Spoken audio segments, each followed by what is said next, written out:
Hello, U.S. history.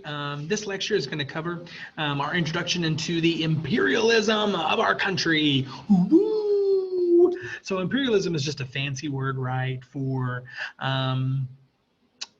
it kind of like it's the opposite of isolationism. So isolationism says that we should take care of ourselves. We should isolate ourselves. Or imperialism says, nah, we belong in the world. We belong out there. So this is what this lecture is going to cover. So we're going to share our screen and we're going to jump straight into it. Here we go.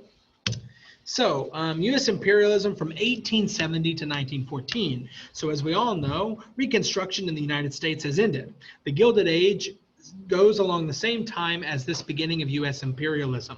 So, we have an urge to expand in the country around 1870. And countries are rushed to establish overseas empires and conglomerates. During this time, for example, the British government has conquered India. And established the Indian Raj, which is a huge topic. We cover that in world history. There's also been the scramble of Africa, where European countries has literally took the continent of Africa and put it on a board and drew it up for different countries to have. So there's this huge rush to establish colonies outside. So as we all know, the United States gets its roots from colonial holdings from Britain and from Europe. But colonies actually kind of came to an end in the 1800s, early 1800s. But by the end of the 1800s, this has resurged on the world stage. But the U.S. had little interest in expanding after the Civil War. We were focused on bridging this huge divide in our country, bringing states back into the Union. We were focused on these things. Our primary concern is rebuilding the South, settling the West, which is a vast amount of land, and developing industry in the northern factories. But a major expansion in the 1867 purchase of Alaska from Russia was a huge expansion. We talked about this. This was called Seward's Folly. Secretary of State William Seward negotiated the purchase of Alaska by the United States for $7 million. So that's kind of ironic that we got Alaska, which is huge, for $7 million. So it's worth it when gold is first discovered and later oil was discovered in Alaska. The industrial expansion will lead to colonial expansion. So as the industry expands, so does this need for colonies. So in this imperial era, European countries were responsible for imperialism, and gaining colonies served two economic purposes. It provided more raw materials, a new market to sell goods to others. Colonies were established to protect new markets from competition from other industrialized nations. So areas of Africa, Asia, and the Pacific Islands were quickly claimed by larger European countries. So why do you expand? So economic growth made expansion necessary. The U.S. had a surplus of food and manufactured goods, and we needed new markets in order to make trade currency and income. The U.S. needed to compete for colonies to maintain its economic and military strength abroad. One supporter, Alfred T. Mahan, wrote a book supporting American expansionism. The Influence of Sea Power Upon History was the title of the book, and he believed that the U.S. needed to protect its economic interests in foreign markets. The best way to do that was to build a strong navy. Josiah Strong supported expansion in order to spread democracy and Christianity to inferior peoples. Frederick Jackson Turner believed that America's vanishing frontier necessitated our expansion to prevent civil unrest in our country. U.S. action in the Pacific. So the U.S. showed strong interest in Somalia and Hawaii, and both would serve as naval bases and commercial ports, and both were in U.S. control by 1900. So there's a movement for war against Spain. So here's the whole caboodle on Spain. Spain still owns Cuba from all the way back in the 1600s. They own Cuba, Puerto Rico, and all of these other islands in the Caribbean. Cuba wants its independence. Spain obviously doesn't want to give it to them because Cuba makes a lot of money for the Spanish market. Remember, we just talked about economics and colonialism. Why would Spain just willingly give up this colony that makes so much sugar and money for the Empire of Spain? The U.S. decides to get involved.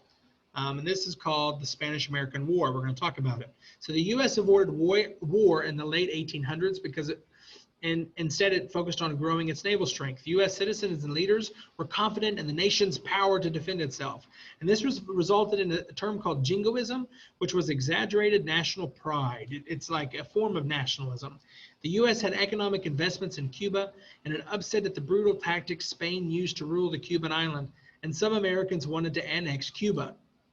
This is huge. President James Buchanan in the mid-1850s believed that gaining Cuba would be a big thing for America.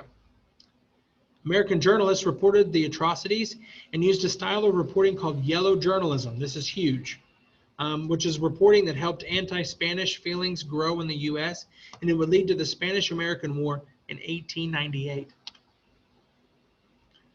So to protect American interests in Cuba, President William McKinley sent the USS Maine to Havana, Cuba. The ship mysteriously exploded in February of 1898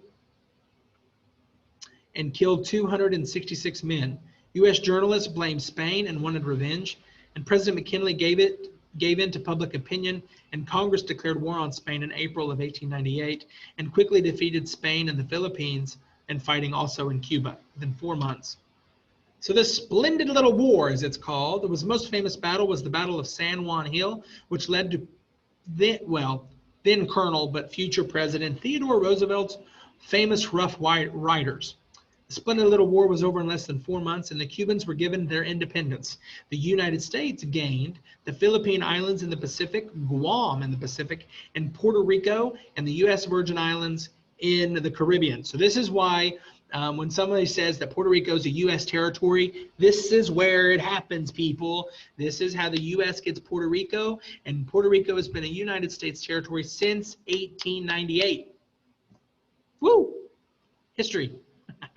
The U.S. emerged from the Spanish-American War as a leading world power in the world stage. So this war proves that America can hold its own against a European power. Before this, we had not been at war with a European power since the War of 1812. And arguably, we really sucked then. But we've proven ourselves now. This builds later when we get to World War I in the 1910s, and then to World War II in the 1940s. So we're setting the stage right now for the Spanish-American War. So then we have this thing called the annexation of Hawaii. So to annex is to capture, to seize, or to take over, or to take ownership of. Interest in Hawaii began in America in the 1820s. The New England missionaries tried to spread their Christianic faith to the small island, and in 1890, Congress passed the McKinley Tariff, which raised import rates on foreign sugar. Sugar planters, mostly white Americans that had migrated, which is a term called settler colonialism. So they settled, they colonized, and then they took over. Knew that if Hawaii were to be annexed by the U.S., this tariff problem would disappear and they would make more profit. So in 1893, planters staged an uprising to overthrow the Queen of Hawaii. The Marines stormed the islands, and Queen Liliuokalani was forced to abdicate her throne. Hawaii was a separate kingdom, governed by its own government, and the U.S. staged this coup. President McKinley signed a joint resolution annexing Hawaii and the Philippines in 1898, making Hawaii a U.S. territory. It would take over 60 years before Hawaii would become the 50th state in the Union, right after Pearl Harbor. So there's a challenge, though, to running an empire, and there's this huge debate over colonization. So the ultimate question that needs to be answered is, what do we do in the Philippines? Many believed we should take the Philippines as a U.S. colony, while others fought this idea of colonialism with the following arguments. The Constitution mentions nothing about colonialization or colonies because when they wrote the Constitution, Washington and Adams and Jefferson and Madison and Franklin were all angry at the British government, which were the colonizers of North America. We don't like colonies. Our Constitution does not provide for it, and so it's just a huge gray area. Fear that an overseas empire would involve us in wars abroad. There's still this draw to isolationism. And the length of distance between the Philippines and the U.S. There's this huge distance. I mean, the Philippines is way over by Asia, over by China and Asia, and it would involve the U.S. closely in Asian affairs. And although the Filipinos resisted, U.S. made Philippines part of our empire until after World War II, where they got their independence.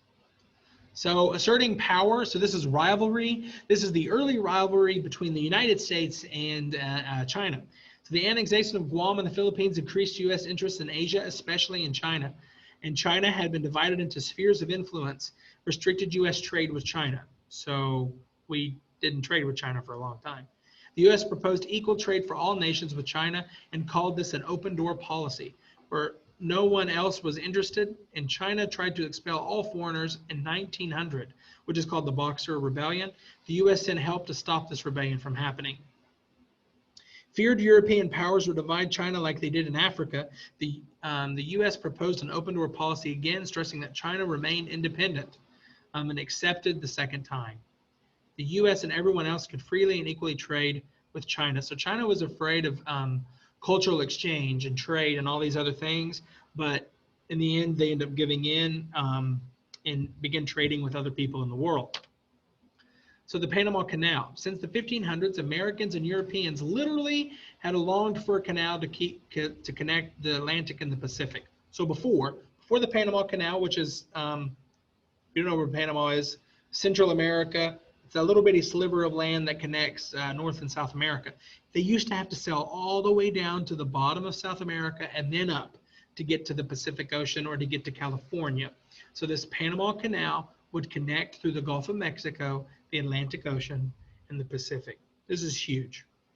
So it would shorten the length of the trip from the east to the west, and it would reduce the cost of merchant shipping. So imagine having to go all the way down where you can just go straight through. It would eliminate heavy expense of maintaining two separate navies. So the U.S. had a navy for the Pacific and a navy for the Atlantic, because it took so long to get from one end to the other. And in 1901, the U.S. signed a treaty with Panama that gave us sole right to build, operate, and defend a canal in one of the two places, in Nicaragua or Panama. But we decided on Panama, which was then controlled by the country of Colombia. So here's the problems for the canal. They tried to negotiate with Colombia and offered to pay $10 million upfront and $250,000 as an annual rent thereafter. There's no deal. The Colombians held out for more money. Panamanians were upset and wanted their independence, and the U.S. helped them so here's what we do. The people of Panama want their independence. The U.S. sends money and troops and helps them with their independence, and then turns around and makes a deal with the new government of Panama to take the Panama Canal. It's really smart. So the U.S. helped Panama plan a revolt. They sent a warship to make sure the revolt was successful. Panama declares its independence in 1903, and a treaty was negotiated with the new government. Provisions were the same offered to Colombia. The canal zone ends up being wider than what it was originally supposed to be. Whew, that's crazy stuff. So before the construction, the mosquito problem had to be solved. Mosquitoes in Panama are rampant, and they carry malaria and yellow fever. It's solved by draining swamps, cutting brush, and paving muddy roads, destroying marshes, spraying insecticides everywhere, and putting screens on windows of vehicles. The canal construction began in 1906 and was completed in 1914. In the next 7 years, 43,400 workers labored on the canal and cost over 5,600 lives. And it's about 40 miles long. The minimum depth is 41 feet. The minimum width is 300 feet. And it takes 7 to 8 hours to travel through the Panama Canal. That is the end of this imperialism lecture. I hope that you gained some great knowledge. This is really an interesting time in American history. It's where we decide to come out of our shell. We're moving forward from the Civil War, and we decide that we want to get our feet into other things. Now, there's arguments to be made that this is not the way that America should move forward. Nonetheless, this is the way that we do go. And the consequences do play out in the future, which we'll cover. Hope you enjoyed this lecture, and remember to get all of your stuff done this week, and I'll see you next time. Thank you.